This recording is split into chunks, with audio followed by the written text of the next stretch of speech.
All right, I'm just gonna get started, man. I got some fun. Let's get in this. I love being a dad. Like, that stuff is the best. It's one of the best responsibilities. I got 5 kids. Yeah, man. And I travel a lot, you know, so I can see them all.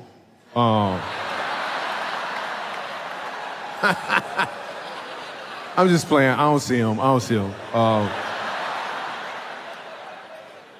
No, I do have 5 kids. Whenever you have a big family, you have to figure out ways to save money, right? We want to get our family pictures taken. That stuff was expensive. So we did to save money, right? So we all got in the front seat of the car, look both ways and rent a red light. That's what we did. Yeah. 2 weeks later, the picture came in the mail. Yeah. But my son blinked, so we had to do it again. So I was doing that joke in prison recently, right? I wasn't in prison like, hey, I'm funny, get off me. It wasn't like that. Whenever we're doing a big comedy event, sometimes we'll stop at a homeless shelter, a prison, abuse children's facility. We'll stop there and we'll do some comedy for the people, right? So I'm at this prison and why I do comedy at a prison? Some of y'all looking at me. It's a captive audience. We'll throw it out there. So we're at this prison, and I do the joke about the red light, and 75% of the prisoners laughed, the rest of them, nothing. Then I realized what was going on. Some of them had been locked up for so long, the dude next to him had to explain the joke. He was like, see, nowadays, when you run a red light, they send a picture with a ticket in the mail. Then he looked at the dude next to him and was like, a red light is what they use for traffic when you go down the road. And then he said, a road is what they use. Where am I right now? I don't work that hard to find comedy. It just kind of shows up. I took my daughter to get a toddler bed, and it came with a 20-year warranty.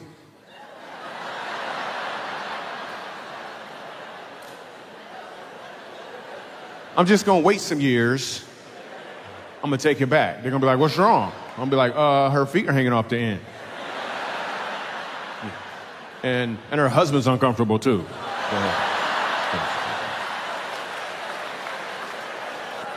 Need my money back. So before I go any further, I want to explain to you guys how comedy works. This is how comedy works. First there's a setup, and then there's a punchline. Let me explain. The setup is when a comedian will use his talents and resources to seize any opportunity to ensure that you, the audience, are moving in the same direction. The punchline occurs when he changes that direction in a way you're not expecting. When you catch on to this change, you've received the punchline, and the results are revelation, fulfillment, and joy expressed through laughter. Let me give you an example. I took my family to Mexico for a week on vacation. The first 2 days were rough because the people there kept calling me a Negro. The third day, I realized they were saying amigo, and it was hard.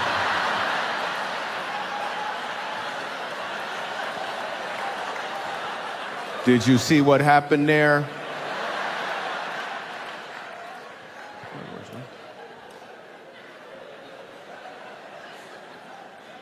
Bro, what's your name right there? It's a brother right there with a hat on. What's your name? Oh, I said brother. I'm sorry. Yeah. You thought I said brother. No, I was talking to the black dude. I'm sorry. My bad. I was talking to the, yeah. I said, brother. Okay, cool. All right, cool. I'm sorry. He's like, no, you're a brother, but I was. Okay. Oh, brother. Any sports fans here? Anybody like some sports? Yeah, me too, man. Baseball, yeah. Not me, not that sport, not that one. I'm just not into baseball. I got some friends who play Major League Baseball, right? And they invited me to a game. And I've never been to a baseball game before, ever. So I go to this Yankees-White Sox game, sit behind home plate. First thing I notice is everyone in the stands seems to be a little tipsy. But I wasn't sure till the 7th inning. And everybody stood up and they started singing a song. What's the song? Take me out to the ball game. We are already at the ball game. You don't even know where you are right now? Now, some people say baseball players are athletes. Some people say they're not. I don't know. I'm just watching the game, and this dude gets up to bat, right? This swollen dude. He was a Yankee, too, so he had the stripes on. So every time he breathed, it looked like somebody was trying to break out of jail. So he pitching the ball, it's like a base hit. Dude takes off running fast as he can, but it's really not that fast. When he got to first base, he was done. And he did something I'd never seen in all of sports before. He went like this. Anybody know what happened? Another human being showed up, took his spot, and started being athletic for him. He went and sat down. I'm like, are you an athlete or a half-leet? What just happened? You never see that in football, Peyton Manning about to get sacked? Wait a second. Yo, bring it in, dude. Yo, stand right here. That dude gonna hit you. Yo, they called him a pinch runner. I would love to have a pinch runner in life. Your wife asks you one of them complex questions. Hey, does this dress make me look big? Hey, bring it in, dog.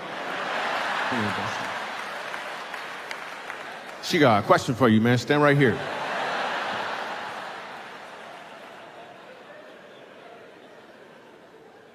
I like sports, man. And me, growing up around mostly black people, the only sports we ever played was water polo. Weird, man.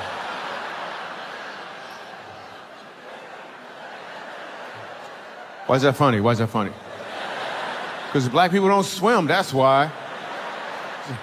I ain't saying all black people don't swim. I'm just saying all black people I know don't swim. I know, some of y'all are like, that's a broad statement. Okay, cool. What's your name? Right here is the sister right front. What's your name? Amber. Sister, ooh, I was hoping for a Keisha. Okay, okay, Amber. Okay, what's your friend's name? I'm gonna go over here. What's your friend's name? Your sister. Ariel. Okay, okay. Ariel, have we ever met before? No. Okay, cool. Ariel, you swim? No. What do you know? I ain't saying all black people don't swim. I'm just saying all black people I know and Ariel don't swim. Seem like a broad statement? I don't think so. That's why you never hear about black women giving water birth. You don't. First of all, it would take too long, right? She's like, is my hair gonna get wet? I'm not gonna be just, No, think about it. The baby will be like, what? No, not right now. No. You need to get that right out there. You think I wanna come out to water? I just broke the water that was in here.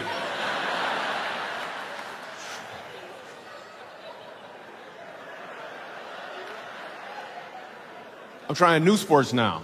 I went ball hunting recently. Some people call it golf or whatever.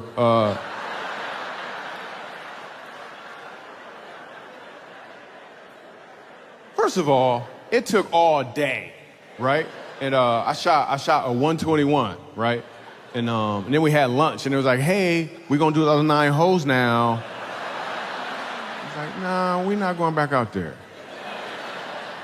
And they lied to get me to go. They was like, yo, the greens are awesome. I was like, cool. I showed up with some cornbread. I was like, all right. Cornbread. If you didn't get that last joke, turn to the person in your section who looked like they can't swim.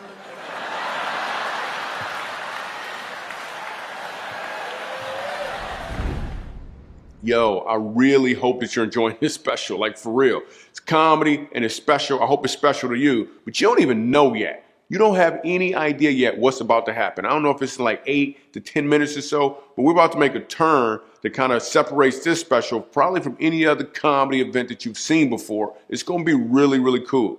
What I want you to do right now though, if you would please, I want you to join my community.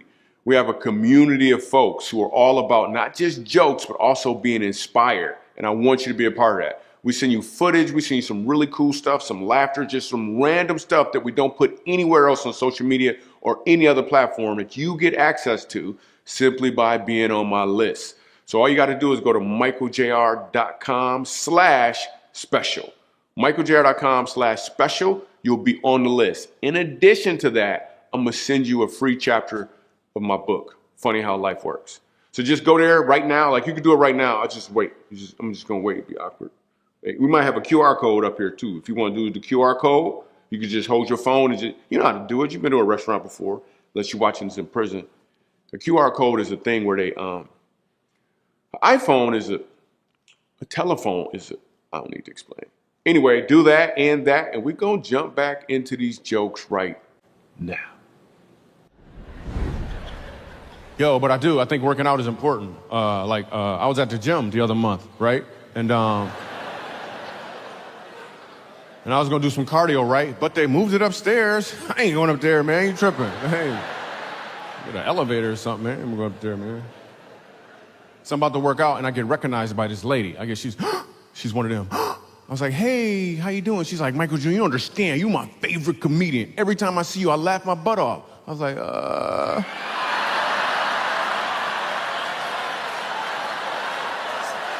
Keep laughing.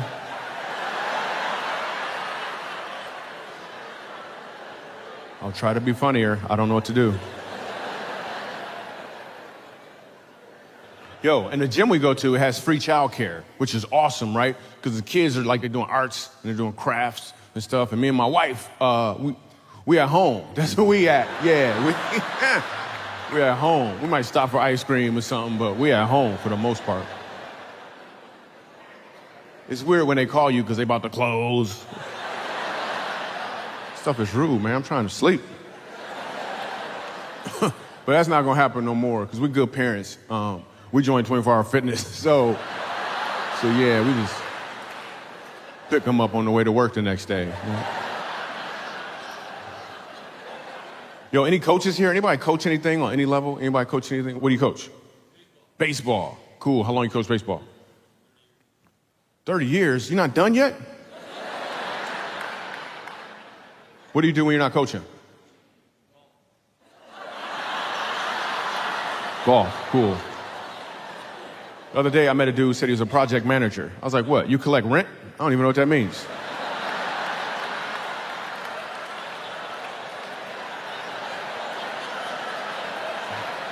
Anyway. So you've been coaching for 30 years. So as a coach, have you ever said this or something like this? Have you ever looked at your team and said, listen, the stuff I'm teaching you here is not just about this game.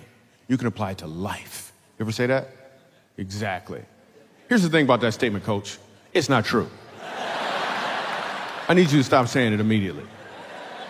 Let me explain. Straight out of high school, I got a job parking cars. One of the cars was really nice, so I took it for a little spin. Company found out my boss lost the account. He was yelling at me, screaming. I didn't know what to say or do. I thought back to my high school football coach. I looked at my boss, I was like, you know what, man? You win some, you lose some, man. You can't let this one loss get you down. Listen, the important thing is I went out there and I had fun. You know? That was awesome, man.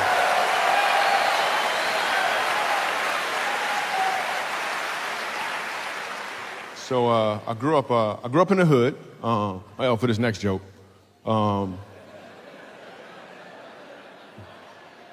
It was rough too. Like if you wanted a pizza delivered, like the police had to bring it. The place it was called Popo John's. That was the name of the place.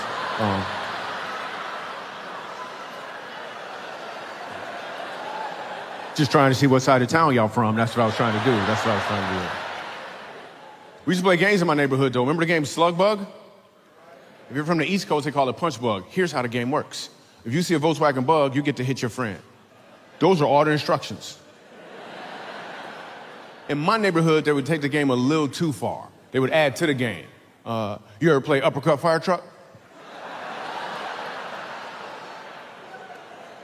What about Minivan Body Slam? You ever play that game? There's always one crazy dude in the group who'll make up games on the spot, like hit you in the throat tall building.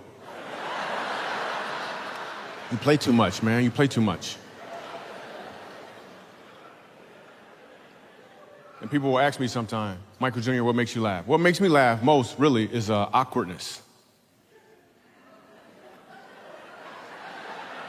Did you feel it just now? Did you feel it? Like, I'll look for awkwardness. Like, I'll get on an elevator when there's like 6 or 7 people in there. I'll let the door close behind me, and I won't turn around.